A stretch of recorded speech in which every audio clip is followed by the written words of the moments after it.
Good afternoon, everybody, and welcome to another edition of the RotoBaller Radio Major League Baseball Waiver Wire Series. I'm your host, Anthony Aniano. Happy to be with you here today as we take a look at the waiver wire for Week 6, the week beginning Monday, May 16th. Take a look at some pitchers available on the waiver wire. Folks, don't forget to win big in 2022 with rotoballer.com's MLB and DFS Premium Pass, which includes 15 exclusive lineup tools, daily DFS cheat sheets, and our new Team Sync platform.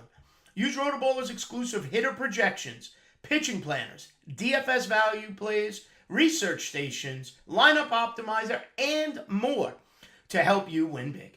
For a limited time, get me your MLB Premium Pass for an extra 10% off using the discount code ACES.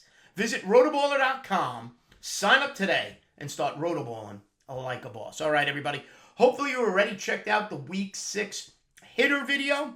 Now time for the Week 6 pitcher video. Some pitchers available off the waiver wire. Full disclosure, I'm recording this Saturday morning, the 14th of May, to prepare for the upcoming week. So some stats potentially could change over the course of the next 48 hours, depending upon when you watch this video. I use yahoo.com roster percentages as my marking point.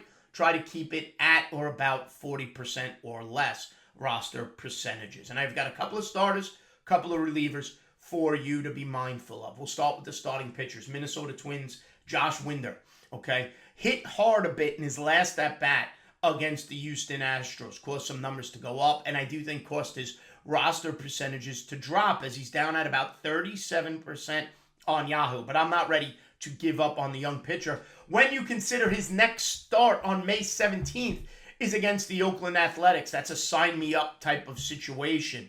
Winder, over the last 2 weeks, 14 days, has thrown 15 and a third inning and struck out 17 batters. Terrific number, a number I can't ignore, just under 10 Ks per 9 innings. Over those 15 and a third innings, he's pitched to an ERA of 1.76 and a whip of 0.98. Now, on the season, he's thrown 25 and 2/3 innings, struck out 22, only walked 7 batters. Okay, ERA of 2.45 and a whip under 1. Okay, you got a whip under 1. You're striking out a batter per inning, and your roster percentage is less than 40%. Doesn't make much sense to me. And then the icing on the cake is the batting average against on the season is a minuscule 198. This kid is legitimate right now.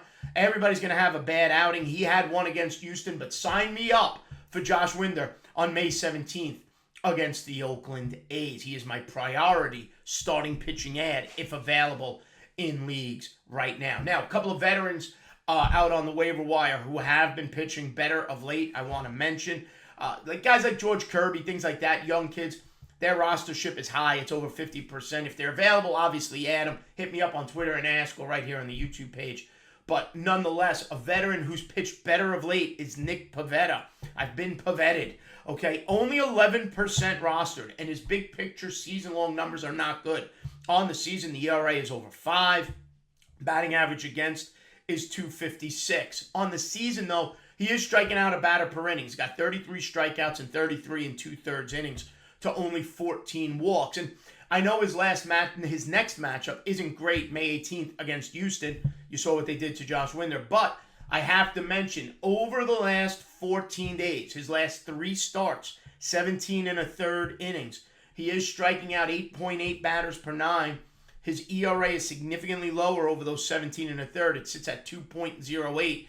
And his whip is under 1 over those 17 and a third innings at 0.87. So big picture, he hasn't been great for Boston, but he has pitched better over his last 3, okay, for the Boston Red Sox, and he's only 11% rostered.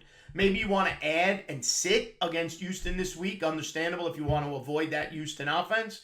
But if he pitches well in that game, his price tag's going to go up. People are going to look at the big picture right now, not like that ERA over 5, but small sample over the last 3 weeks. Last 2 weeks, last 3 starts, has shown great improvement.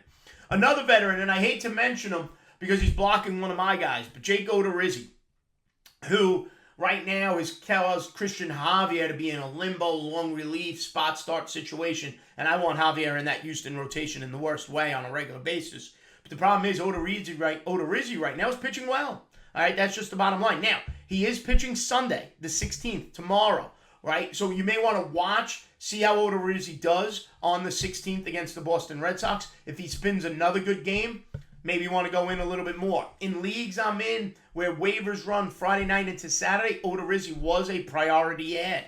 24% rostered on Yahoo.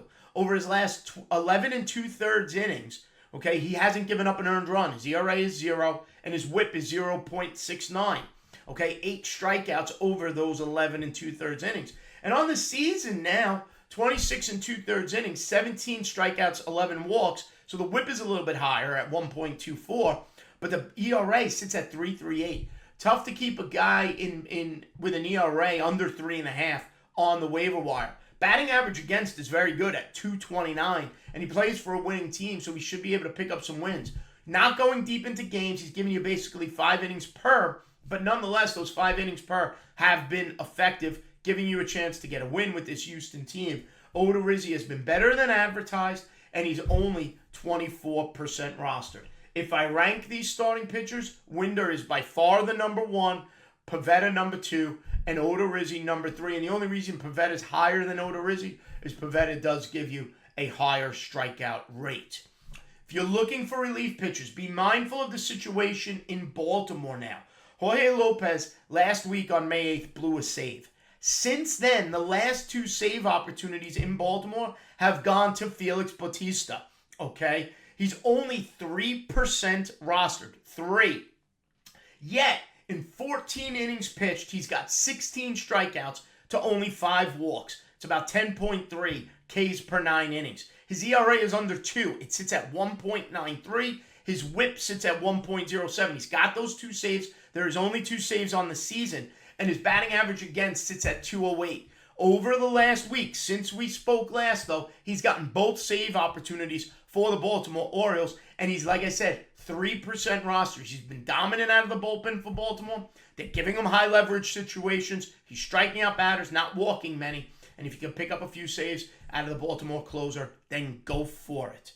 Next up, another pitcher, if you're searching for saves, take a look at the Minnesota situation. Really is a committee situation, but both pitchers pitching well. First up is Emilio Pagan of the Minnesota Twins, the veteran.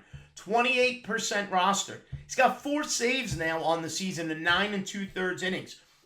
14 strikeouts. It's about 13 Ks per 9. His ERA is terrific at 1.86. The issue with Pagan is the whip is almost as high as the ERA. It's at 1.66. Problem with Pagan, he's got 10 walks in 9 and 2/3 innings. Not going to survive long as a closer if you continue to walk batters. What's saving him is people can't hit him. Batting average against is at 167. Now, also in Minnesota, you have Johan Duran, the youngster, who's only 40% rostered and has been flat out dominant. Okay, in 15 and 2/3 innings, 24 strikeouts to only 3 walks. That's a closer profile. 13.8 Ks per 9. ERA is at 3.45, but that whip, minuscule at 0.38. Batting average against at 179 with 2 saves. My opinion, Duran should eventually emerge as the clear-cut closer. Pagan, though, still picking up saves as we speak. Be mindful of both pitchers. And if you're looking for a dominant middle reliever to lower your ratios, take a look in Chicago at Kendall Graveman. You know, in Chicago, where Liam Hendricks, one of the elite closers in baseball, and I'm not denying that, but has been hit a bit this year, gave up a grand slam not too long ago. He's pitching to a 4.61 ERA with 9 saves. Meanwhile, Graveman, at 34% rostered, has 15 strikeouts and 15 in the 3rd innings with only 5 walks.